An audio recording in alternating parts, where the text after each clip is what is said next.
मोनसे फोसावथाय नोंथाङा गावनि गथ'खौ मोजां सोलोंथाइ लाहोनो गोसो दं नामा? जुदि नोंथाङा गावनि गथ'खौ मोजां आरो गुनगोनां सोलोंथाइ लाहोनो गोसो अब्ला बे खौराङा नोंथांमोननि थाखाय।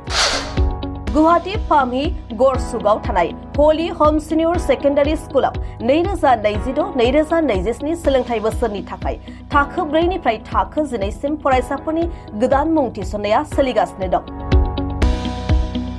बे फरायसालियाव साइन्स, कमार्स आरो हिउमेनिटिज आयदा थागोन आरो हौवासाफोरनि थाखाय हस्टेलनि खाबु थागोन। 24 घन्टा केम्पास सिकिउरिटिजों फरायसाफोरखौ रैखाथि होनाय हली ह'म सिनियर सेकेन्डारि स्कुलनि जौसिन एबा देरसिन गोनांथि।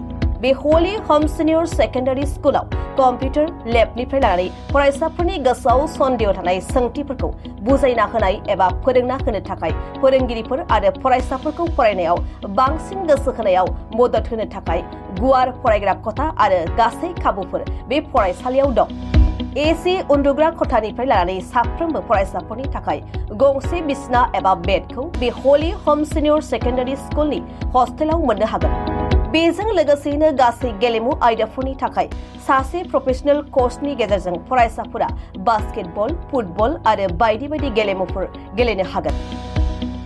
बेनिखायनो नोंथाङा गावनि गथ'खौ मोजां सोलोंथाइ लाहोनो गोसो दंब्ला हली ह'म सिनियर सेकेन्डारि स्कुलाव मुं थिसननो हागोन।